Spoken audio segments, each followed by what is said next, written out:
Olá pessoal, bom dia. Bem-vindo ao meu canal novamente. Vamos continuar a leitura, tá? As origens do totalitarismo, da autora Hannah Arendt. Quinta parte da leitura. Depois, assim que eu concluir a leitura de tudo, né? Vou fazer uma breve explicação. Ok, vamos lá. Especialmente o povo comum eram perigosos. Esse preconceito que expressava uma verdade histórica, embora não mais correspondesse às novas circunstâncias, estava tão profundamente arraigado entre os judeus. Era tão inconscientemente compartilhado por eles, como eram arraigados entre os gentios os preconceitos contrários aos judeus. A história da relação entre judeus e os governos é rica de exemplos da rapidez com que os banqueiros judeus transferiam sua lealdade de um governo para o outro, mesmo após mudanças revolucionárias. Os Rothschild franceses não levaram mais de 24 horas para transferir, em 1848, seus serviços de Luís Filipe à nova passageira República Francesa e depois para Napoleão III. O mesmo processo se repetiu na França a um ritmo mais lento, após a queda do Segundo Império e o estabelecimento da Terceira República. Na Alemanha, essa mudança súbita e fácil foi simbolizada, depois da Revolução Republicana de 1918, pela política financeira da família banqueira de Warburg, de um lado, pelas volúveis ambições políticas de Walter Hadernach, de outro. Esse tipo de conduta envolve mais do que o simples padrão burguês, que aceita como premissa nada ser tão bem sucedido como o sucesso. Se os judeus tivessem sido burgueses no sentido lato do termo, poderiam ter avaliado com exaltidão as extraordinárias possibilidades de poder decorrentes de suas novas funções e ter pelo menos tentado representar, com vista a manter a ilusão do sucesso, aquele papel fictício de um poder mundial secreto que faz e desfaz governos e que os antissemitas de qualquer modo lhes atribuíam. Nada, porém, estava mais longe da verdade. Os judeus, sem conhecer o poder ou se interessar por ele, nunca pensaram em exercer senão suaves pressões para fins subalternos de autodefesa. Essa falha de ambição foi mais tarde profundamente ressentida pelos filhos mais assimilados dos banqueiros e negociantes judeus, enquanto alguns deles sonhavam como Disraeli com alguma sociedade secreta judaica a qual poderiam pertencer. Ligação chata, cortou.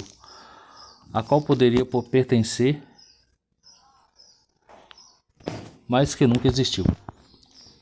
Outros, como Hadernach, que eram melhor informados, entregavam-se às tiradas meio antissemitas contra os mercadores ricos que não tinham poder nem posição social. Essa inocência nunca foi tão bem entendida por estadistas ou historiadores não judeus. Por outro lado, o desligamento dos judeus do poder era aceito com tanta naturalidade pelos representantes ou escritores judeus que eles quase nunca o mencionavam, a não ser para exprimir sua surpresa ante as absurdas.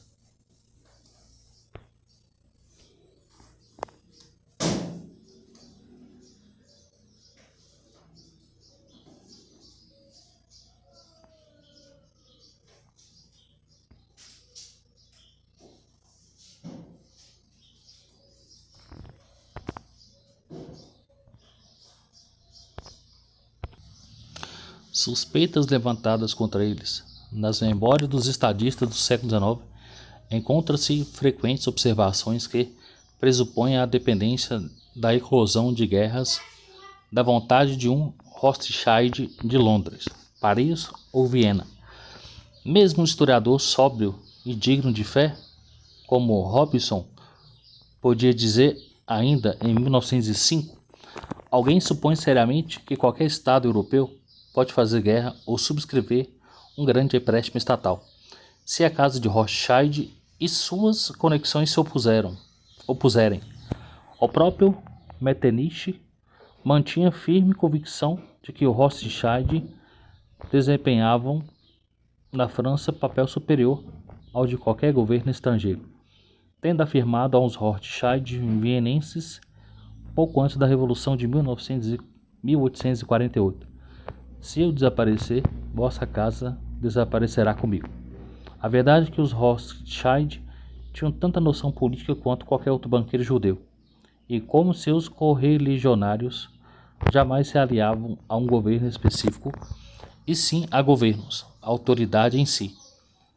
Se naquela época mostravam preferência definida pelos governos monárquicos em detrimento das repúblicas, foi por suspeitarem, e com razão, que as repúblicas se baseavam grandemente no desejo do povo, do qual eles instintivamente desconfiavam. Quão profunda era a fé de que os judeus tinham do Estado, e quão fantástica era a sua ignorância das verdadeiras condições da Europa.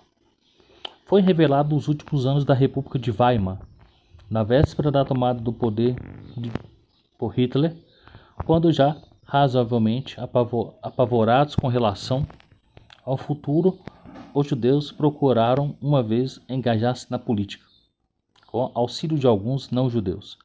Fundaram um partido de classe média que denominaram Partido do Estado, já a sua denominação sendo contraditória.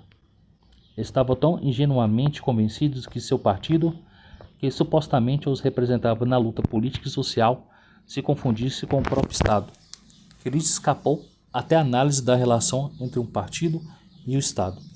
Se alguém levasse a sério esse partido de cavalheiros respeitáveis e perplexos, teria concluído que a lealdade a qualquer preço encobria forças que tramavam empoderar-se do Estado. Do mesmo modo como os judeus ignoravam completamente a tensão crescente entre o Estado e a sociedade, foram também os últimos a perceber as circunstâncias que os arrastavam para o centro do conflito. Nunca, portanto, souberam avaliar o antissemitismo, nunca chegaram a reconhecer o momento que a discriminação se transformava em argumento político. Durante mais de 100 anos, o antissemitismo havia, lenta e gradualmente, penetrado em quase todas as camadas sociais, em quase todos os países europeus, até emergir como a única questão que podia unir a opinião pública. Foi simples como ocorreu esse processo. Cada classe social que entrava em conflito com o Estado virava antissemita, porque o único grupo que parecia representar o Estado, identificando-se com ele servilmente, eram os judeus. E a única classe que demonstrou ser quase imune à propaganda antissemita foram os trabalhadores que, absorvidos pela luta de classes e equipados com a explicação marxista da história, nunca entravam em conflitos diretos com o Estado, mas só com outra classe social, a burguesia, que os judeus certamente não representavam e da qual nunca havia sido importante.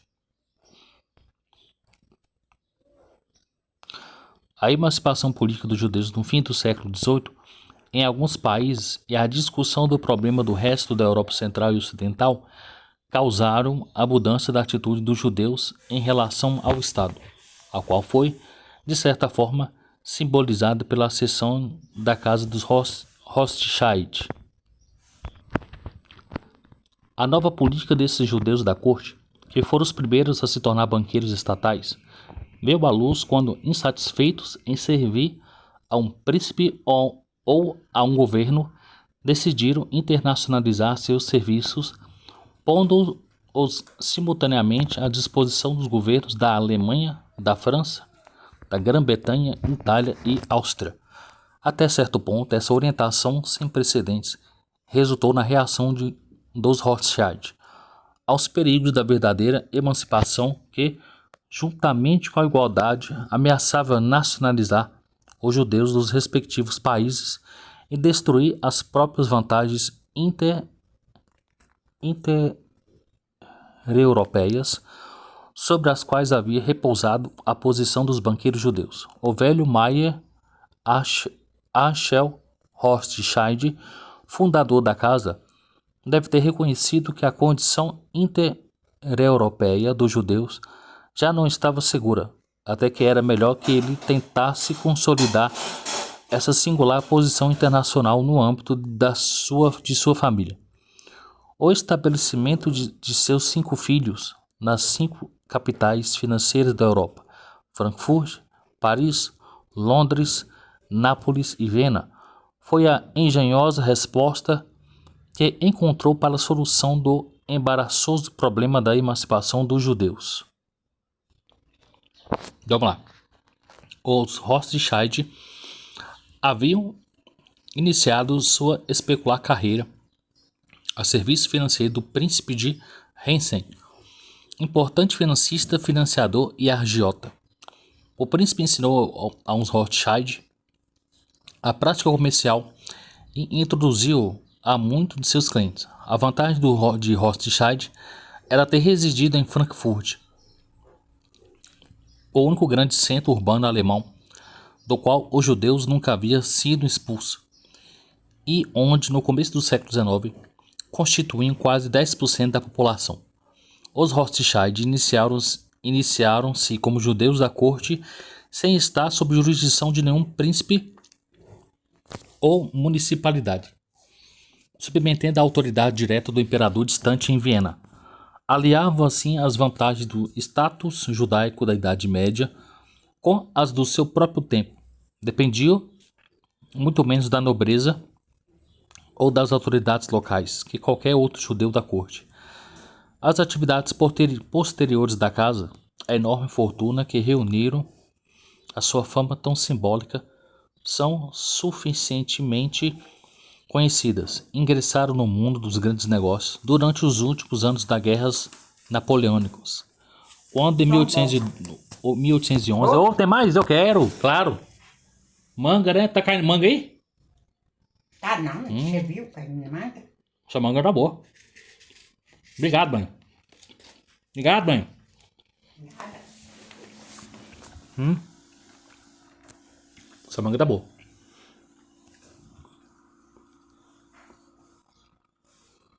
Dá uma pausa aqui que eu vou voltar. Calma aí.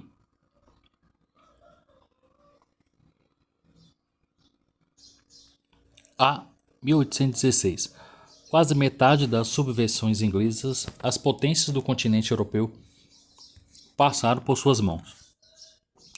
Quando, após a derrota de Napoleão, a Europa inteira precisava de elevados empréstimos para reorganizar suas máquinas estatais e reconstruir estruturas financeiras. Os Rothschild detinham quase o monopólio da gestão dos empréstimos estatais. Isso durou 3 gerações, durante as quais conseguiram derrotar todos os concorrentes judeus e não judeus. A casa dos Rothschild tornou-se, como diz Capefigue, o tesoureiro principal de Santa Aliança.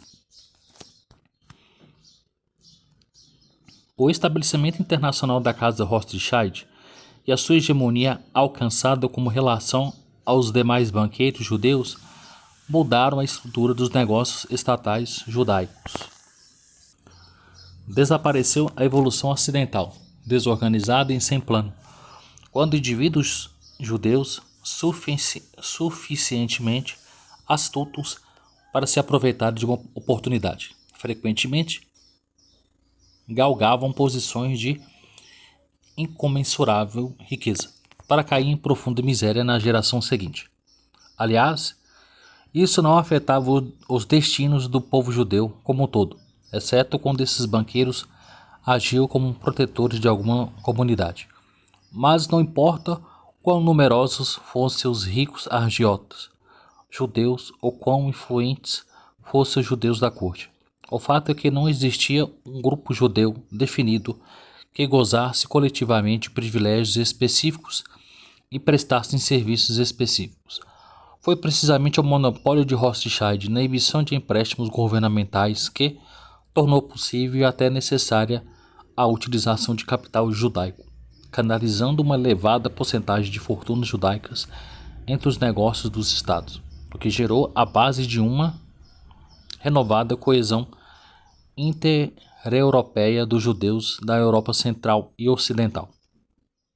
O que nos séculos 17 e 18 foi uma ligação desorganizada entre judeus individuais de diferentes países. Transformou-se em aproveitamento sistemático das oportunidades esparsas por uma única firma fisicamente presente em todas as importantes capitais europeias, e em constante contato com todas as camadas do povo judeu, detentora da rede das informações úteis e capaz de dar formas organizadas a oportunidades decorrentes do sistema.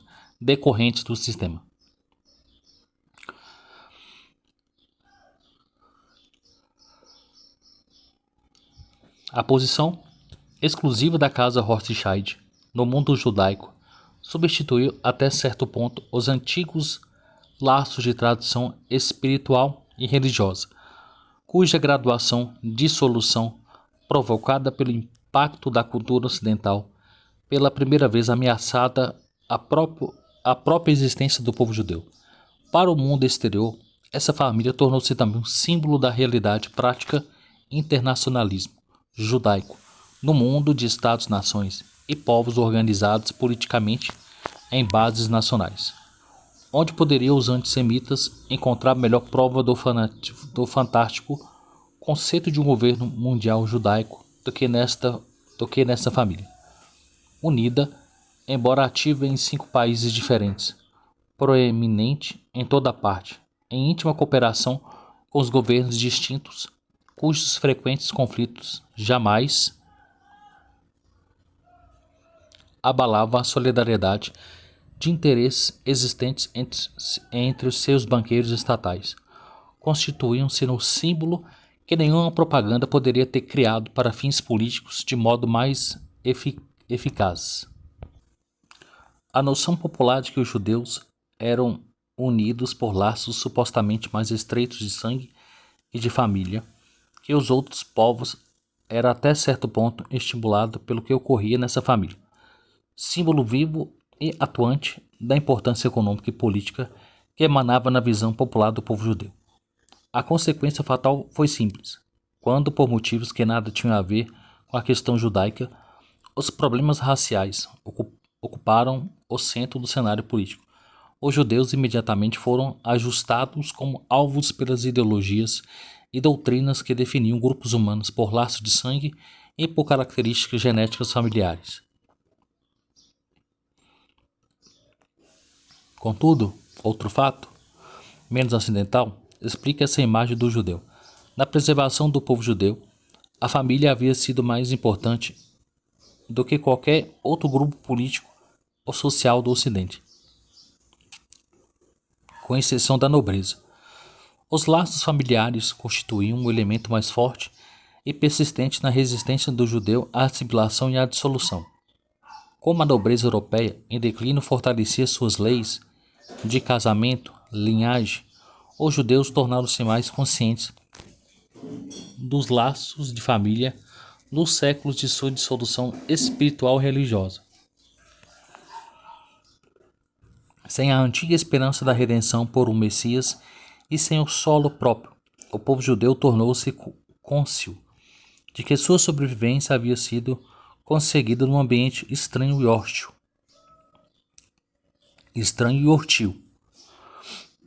Para corrigir. Tá, daqui a pouquinho, só vou terminar a leitura aqui. Tá? Começou a haver o círculo interno da família como espécie de derradeiro baluarte e a conduzir-se em relação aos membros do seu próprio grupo como se fossem membros de uma grande família. Em outras palavras, a imagem antissemita do povo judeu como uma família intimamente interligada por laço de sangue tinha de fato algo em comum com a ideia de que os judeus faziam de si mesmos Essa situação foi um importante fator no início do surgimento e do crescimento contínuo do antissemitismo no século XIX. Que o grupo de pessoas se tornasse antissemita em dado país, num dado momento histórico, dependia exclusivamente das circunstâncias gerais que as levavam a violento antagonismo contra o governo. Mas sempre era notável a semelhança dos argumentos e o espontâneo relacionamento entre a imagem estereotipada e a realidade que esses estereótipos distorciam. Vemos então os judeus sempre representados como uma organização de comércio internacional, uma firma familiar global com interesses idênticos em toda parte, uma força secreta por trás do trono que transforma outras forças em mera fachada e vários governantes em marionetes, cujos cordões são puxados por trás do pano. Assim, devido à sua relação íntima com as fontes de poder do Estado, os judeus eram invariavelmente identificados com o próprio poder, e devido ao seu desligamento da sociedade e à sua concentração no fechado círculo familiar, eram suspeitos de maquinarem mancomunados com o poder, mas separados da sociedade. A destruição dessa sociedade e de suas estruturas. 2. Os primórdios do antissemitismo. É regra óbvia, se bem que frequentemente esquecida, que o sentimento antijudaico adquire relevância política somente quando pode ser combinado com uma questão política importante, ou quando os interesses grupais dos judeus entram em conflito aberto com os de uma classe dirigente ou aspirante a um poder. O moderno antissemitismo, tal como o vimos em países da Europa Central e Ocidental, tinham causas políticas e não econômicas, enquanto na Polônia e na Romênia foram as complicadas condições de classe que geraram o violento ódio popular contra os judeus. Ali, devido à incapacidade dos governos de resolver a questão de terras e de criar Estado-nação, o mínimo de igualdade através da libertação dos camponeses, a aristocracia ainda feudal pôde não apenas manter seu domínio político, mas também evitar o surgimento de uma classe média. Os judeus desses países, numerosos, embora desprovidos de força aparentemente, preenchiam as funções da classe média, porque eram, na maioria, donos de lojas e comerciantes, e porque, como um grupo, situavam-se entre os grandes latifundiários e os grupos sociais sem propriedades. A rigor, pequenos proprietários podem existir tão bem numa economia feudal como numa economia capitalista, mas os judeus da Europa Oriental, como aliados em outros lugares, não podiam, não sabiam ou não queriam evoluir, segundo o modelo capitalista e industrial, de modo que o resultado final de suas atividades era uma organização de consumo dispersa e ineficaz, carente de sistema adequado de produção. As posições judaicas criavam obstáculo ao desenvolvimento capitalista, porque pareciam ser as únicas de onde se poderiam esperar progresso econômico, quando na verdade não eram capazes de satisfazer essa expectativa. Assim, os interesses judaicos eram tidos como conflitantes com aqueles setores da população, dos quais poderiam normalmente ter surgido uma classe média. Os governos, por outro lado, numa ambivalência insensata, tentavam... Vou encher, só vou terminar aqui. Já está acabando. Tentavam tibiamente encorajar uma classe média, mas sem pressionar ou enfraquecer a nobreza e os latifundiários. A única tentativa séria que fizeram foi a liquidação econômica dos judeus, em parte como concessão à opinião pública e em parte porque os judeus realmente ainda representavam um elemento que sobreviveu à antiga ordem feudal. Durante séculos, haviam sido intermediários entre a nobreza e os camponeses. Agora constituiu uma classe média sem exercer suas funções produtivas, dificultando assim a industrialização e a capitalização. Essas condições da Europa Oriental, contudo, embora constituíssem a essência da problemática das massas judias, têm pouca importância no nosso contexto. Seu significado político limitava-se a países atrasados, de onde o ódio aos judeus foi por demais onipresente para que servisse como arma para fins específicos. Para Hitler, né? Foi uma arma específica para ele.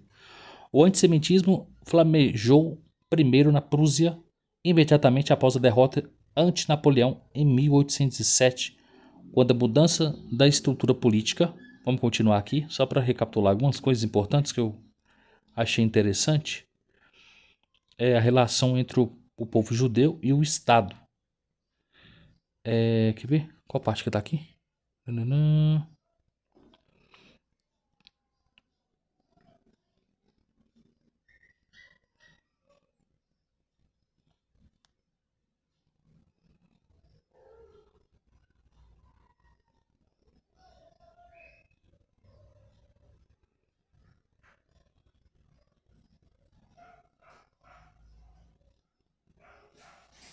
Ah, tá. Existe essa ambivalência entre o novo mundo capitalista e os grandes burgueses, né? Os grandes comerciantes judeus, e fala aqui que eles eram donos de loja, comerciantes. Essa ambivalência entre o novo modelo capitalismo industrial e até há pouco a economia feudal, né? Existia ali uns impasses, né? Mas a autora deixou muito claro aqui, ó.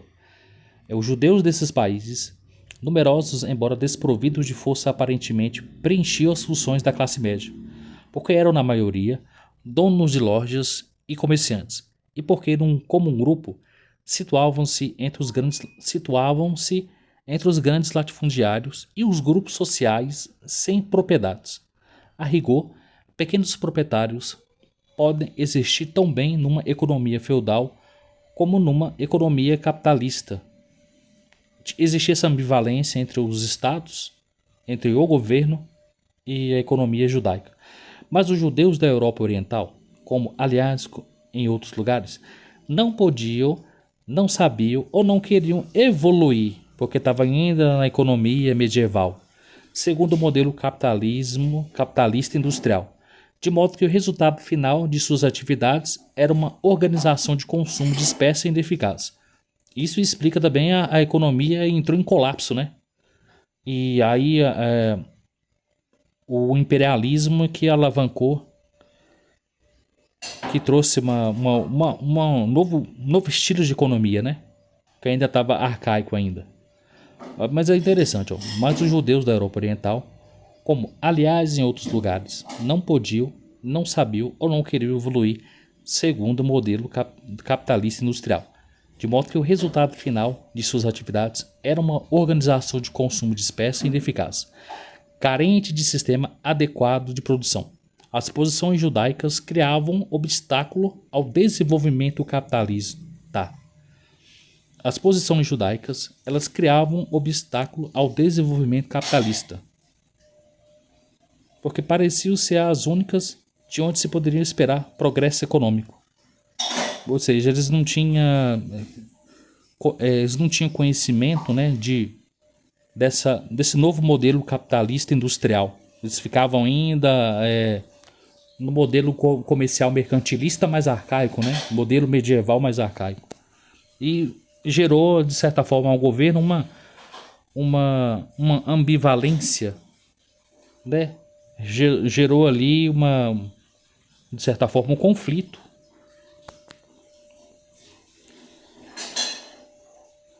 Que de certa forma o governo queria encorajar as classes médias, né? Queria pressionar a nobreza, os latifundiários. Interessante. Vamos continuar? Opa, continuar aqui, né? O antissemitismo flamejou primeiro na Prússia, imediatamente após a derrota ante Napoleão em 1807, quando a mudança da estrutura política levou a nobreza à perda de seus privilégios e a classe média conquistou o direito à ascensão. Essa reforma, uma revolução de cima, transformou a estrutura semifeudal do despotismo esclarecido prussiano num Estado-nação mais ou menos moderno, cujo estágio final foi o Reich alemão em 1871. Embora naquela época a maioria dos banqueiros de Berlim fosse judia, as reformas não necessitavam de considerável auxílio financeiro de sua parte. As francas simpatias dos reformadores da Prússia para com os judeus e a posição de defesa da emancipação judaica que eles assumiam resultavam da necessidade de impor a igualdade a todos os cidadãos, abolindo os privilégios em face da introdução do livre comércio. Não estavam interessados na conservação dos judeus como judeus para fins determinados. Sua resposta ao argumento de que, sob condições de igualdade, os judeus cessariam de existir. E o que importa isso a um governo que pede apenas que eles se tornem bons cidadãos? Além disso, a emancipação não tinha muita importância para o país, pois a Prússia havia acabado de perder para a Rússia as províncias orientais recém-anexadas da Polônia, onde era realmente numerosa e pobre a população judaica. Assim, o decreto de emancipação dos judeus da Prússia, em 1812, referia-se apenas àqueles grupos judeus úteis e ricos, já que gozavam da maioria dos direitos civis e que, com a abolição geral dos privilégios, sofreriam grave perda do seu status específico. Mas, por outro lado, para estes grupos, a emancipação, no sentido geral, apenas confirmava o status quo. Mas as simpatias dos reformadores prussianos pelos judeus encobriu a consequência lógica de suas aspirações políticas gerais. Quando quase uma década depois, em meio à crescente onda de antissemitismo, Wilhelm o Bold declarou que ambos os judeus realmente, só em massa, eu acho que está escrito assim, e em detalhe, não sei o que é isso, está em francês, prefiro evitá-los. Estava naturalmente opondo-se à moda da época, que favorecia os judeus como indivíduos, mas que desprezava o povo judeu. Verdadeiro democrata, um Bold desejava o contrário, libertar um povo oprimido, mas não outorgar privilégios a indivíduos. Essa atitude seguia também a tradição das antigas autoridades do governo da Prússia, cuja constante insistência durante todo o século XVIII em melhorar as condições de vida e aprimorar a educação para os judeus foi amplamente reconhecida. Este apoio não era motivado apenas pelas razões econômicas ou de Estado, mas por simpatia natural de um grupo por um outro que também se colocava fora do corpo social e dentro da esfera do Estado. Embora por motivos completamente diferentes, tratava-se do funcionalismo civil, cuja lealdade a um Estado independia das mudanças de governo e que também desconhecia os laços de classe. Esse grupo é decisivo na Prússia no século XVIII e é ele que forma os precursores da reforma pós-napoleônica. Ele é a peça principal da máquina do Estado durante todo o século XIX. Embora depois do Congresso de Viena, passageiramente perdesse muito de sua influência para a aristocracia. Quando ouviu falar de uma possível conversão em massa dos judeus, Frederico II da Prússia exclamou: "Espero que não façam coisa tão diabólica." Mas depois de Napoleão, a necessidade do reconhecimento da utilidade dos judeus como tais deixou de existir. A emancipação foi-lhes concedida em nome de princípios e, de acordo com a mentalidade da época, teria sido sacrílega qualquer alusão a serviços especiais prestados pelos judeus como judeus. As condições especiais que haviam levado à emancipação, embora conhecidas de todos os interessados, eram acobertadas como se fosse um segredo. O próprio edito, por outro lado, havia sido recebido como a última e, em certo sentido, a mais brilhante conquista na mudança de um estado feudal para um estado-nação, onde de então em diante não haveria mais qualquer privilégios especiais para nenhum grupo.